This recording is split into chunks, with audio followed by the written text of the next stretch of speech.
Hey, piano player. Yeah, that's me. What's up? On this next song, we're going in the key of A, and on the bridge, make sure you go with a 6-5-4-1 progression. Yeah, I watched the Piano in 21 Days lesson on music theory and scales and keys, so I know exactly what you're talking about, no problem. All right, welcome back to the series all about music theory. It's a 10-part series, and here we are on part 5, called Keys and Scales, and this is one of the most important ones in the whole series, if not the most important one. And it's kind of embarrassing how long I went with playing piano without really understanding what I'm about to share with you in this video. You know, I took childhood piano lessons, and so I knew what a scale was. I didn't know why we were learning scales though. We would drill them. It was important that I knew how to play them kind of with both hands. I could do multiple octaves, like all the way up here, all the way back down here, all kinds of different keys of the scale, but I had no idea why or what use it was. And that's exactly what you're going to learn in today's video. And once you truly understand this, I'm telling you, the floodgates are going to completely open for you when it comes to music and the piano. Let's get into it. Every song is considered to be in a certain key. You may have heard that before. For example, Imagine by John Lennon, it's in the key of C major. Bohemian Rhapsody by Queen is in the key of B flat major. Wonderwall by Oasis is in the key of F sharp minor. But what the heck does that even mean? It blows my mind how many accomplished pianists and musicians in general don't truly understand the power of the key of a song, all right? So in its simplest form, the key of the song really tells us 3 very important and useful things about that song. So first of all, it tells us what 7 notes could be used in that song. And those 7 notes are commonly referred to as the scale. That's what a scale is. And just like chords, scales have universal formulas too. So the formula for major scales, for example, is 2-2-1, 2-2-2-1. Let me demonstrate a couple of major scales for you. Once again, you don't have to memorize all the scales, but if you memorize this one formula for major scales, you know all the major scales, okay? So let's take an easy one. Let's go C major scale. Once again, 2-2-1, 2-2-2-1. So we'll start at C, go up the next 2 notes, 1, 2, 2, 1, 2, 2, 2, 1. In general, C major is probably the most common key that somebody will play in, especially on the piano, because it's probably the easiest since it's all white notes. There's no black notes at all in the C major scale. So if a song is in the key of C major, it's very unlikely we're going to use any black notes at all. Let's try another example. If we have a song in the key of D major, we want to find, okay, what 7 notes of the 12 notes might be in this song? Well, we need to find the D major scale, and we use our formula, okay? So start at D, 2, 2, black note, 1, 2, 2, 2, 1. So the D major scale has 2 black notes. So it's very unlikely you're going to find a C note in a song that's in the key of D, but you'll probably find a C sharp. Likewise, you'll probably not find an F note, a regular F note, the white key. You probably will find an F sharp. So hopefully you can see already how useful scales can be and that they're not just meant for drilling over and over again like your childhood piano teacher used to have you do. They're actually really useful in telling you which 7 of the possible 12 notes might be in a particular song. So if we have a song that we want to play that's in the key of, say, like a G sharp major, well then we know, because of everything I've gone over with you, we know what 7 notes we might find in that song, and we likely won't even use the other 5. So the first thing that the key of the song tells us is what 7 notes could be in that song. The second thing that it tells us is what chords could be in that song, which is actually pretty similar to the first thing, because if we can only use 7 notes, then it's just going to be the chords that use 3 of those 7 notes. But here's where it gets even cooler. If we refer back to the scale that we just went over and assign a number to each note in the scale, all right, let's go ahead and do that. All right, let's take our easy C major scale and let's number each of the 7 notes. 1, 2, 3, 4, 5, 6, 7. Then the 1, the 4, and the 5 of the scale, those are always going to reference your major chords that we can use in the song. 3 major chords that we can use in the song, all right? The 2, the 3, and the 6 are going to refer to your minor chords that you can use in the song. So not only does the key tell you what chords might be in the song, there's only 6 possibilities, 3 of which are major and 3 are minor. So if we're in the key of C major, we will be able to use C, because it's the 1, C major. The 4 is an F, so F major, and the 5 is a G, so G major.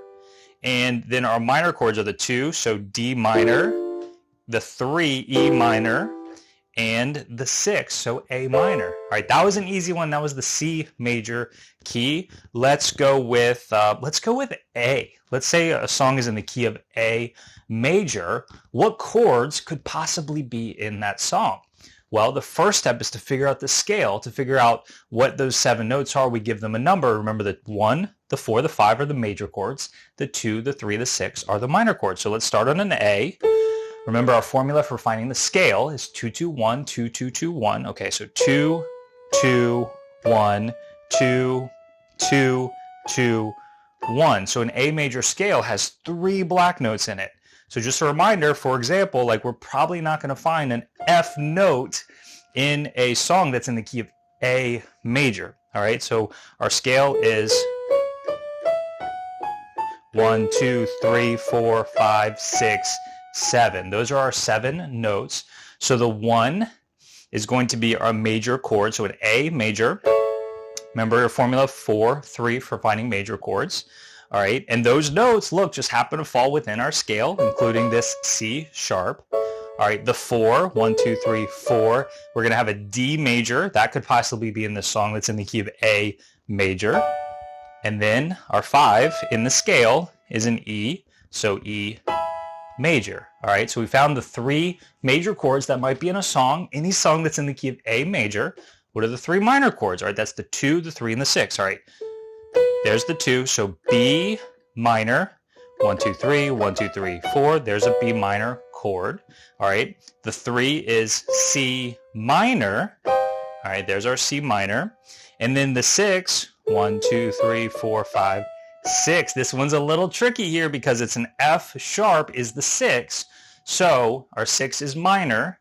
So it's an F sharp minor chord that might be in this song in the key of A major. So to find our minor chord, we just start on F sharp. Don't let it intimidate you that it starts on a black note. Remember the black notes, the white notes, they all do the same thing. There's 12 notes. Some just happen to be black, some just happen to be white. All right, F sharp, 1, 2, 3, 1, 2, 3, 4. There's our F sharp minor chord. So once again, if we have a song that's in the key of A major, here's the 6 chords that might be in that song. We have an A major, we have a B minor, we have a C minor, we have a D major, we have an E major, and we have an F sharp minor chord. All right, so those are the 6 chords that might be in a song that's in the key of A major. Now, at this point, some of you may be familiar with probably the most commonly used chord progression of all time, and it is commonly referred to as like the 4-chord song. Well, that's actually just a 1, 5, 6, 4 progression played in any key. All right, so that means that it's a major 1, a major 5, a minor 6, because 6 is always minor, and then a major 4th. I'll often play that progression in the key of C major because it's like the easiest one on piano, but when you hear this progression in popular music, it could be in any key. So if it's in C major, it's like this.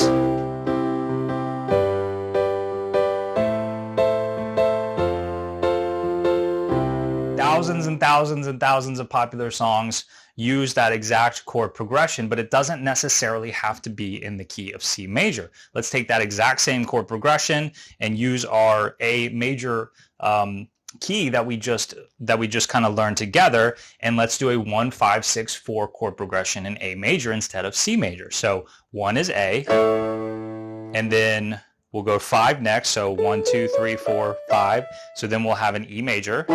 So A to an E major, and then we'll do a minor 6. So there's our F sharp minor, and then we'll go to a major 4th.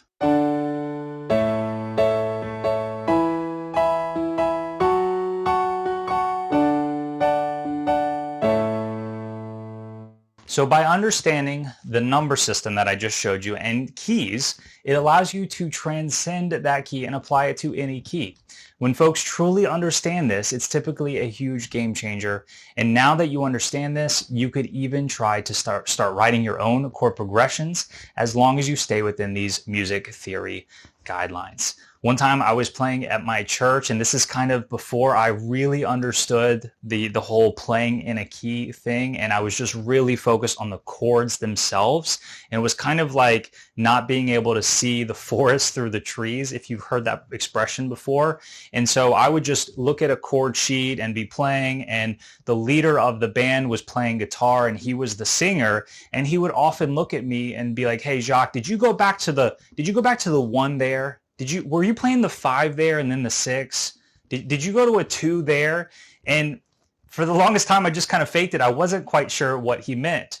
But what he meant was, regardless of key, we have these 6 possible chords that might be within a song in a certain key. And whether we're in A sharp major or D major or something like that, if he says, "Hey, did you go to the 2 there?" If I know what key we're in, then I know the 2 of a D major, a song that's in the key of D major is going to be an E minor, all right? So the key of the song tells us what 7 notes might be in that song. It tells us what 6 chords might be in that song, 3 major, 3 minor. And the third thing that the key of the song tells us is what our home chord is. All right, so what a home chord is it's usually where the song starts. Even more frequently, it's where the song ends, and it's just where we feel really, really comfortable. And that is the chord associated with the 1, the first note in the scale. So if we're in C major, our home chord is in fact C major. All right, so we're just really comfortable. I don't know about you, but I'm really comfortable when I'm home. Sometimes when I get outside of my home, there's more adventure, more interesting things, but more questions and more uncertainty. And the longer I'm away from home, the more I just want to get back to home. So let's say we have a song in the key of C major, hypothetical song. It probably is going to start on C major. And then let's just take our 4 chord song. So let's say we're playing our 4 chord song. Well, look, I just got really far away from home, but there's some interesting things happening. Now we're getting really far away from home. We're even going to a minor chord that builds a lot of tension, adds some interesting things, but also some uncertainty just in general to the emotion. Now, I'm not going to go all the way back to our home chord from here. I'm going to kind of have a bridge here of my 4th chord of an F. And there's just great resolution and comfort when I make my way back home. And you'll feel that in any song, in any key, when we get back to the home chord of that song, there's just great comfort there in being home. So I'm going to spice that up a little bit. I'm going to use a few things on the piano that I haven't shown you in this video, some inversions, some other improv techniques. You don't need to know these at this point, but just to demonstrate this concept of being home, I'm going to demonstrate the 4 chord song in the key of C, and you'll kind of hear, hopefully you can kind of hear just the comfort we have every time we come back to that C major. In this case, it will be the home chord.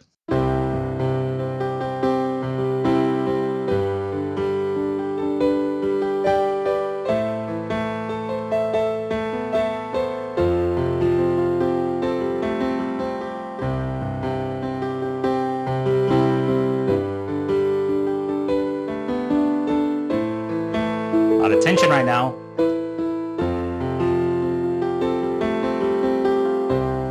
You hear how resolved and how comfortable it is right at the end. That's why a song will almost always end on the home chord. And that's actually a really, really good way to tell what key a song is in, is you can often just look at, hey, what's the very last chord that is in this song? That's often associated with the key of the song. If it ends in an E major, it's very likely the song is in the key of E major. You could also break it down if you're trying to find what key the song is in. You can break it down, see what notes are used in the song, see what chords are used in the song, and work your way backwards and figure out, okay, what key is this? So to recap, the key of the song tells us 3 really important and useful things about that song. It tells us, first of all, what 7 notes could be in that song.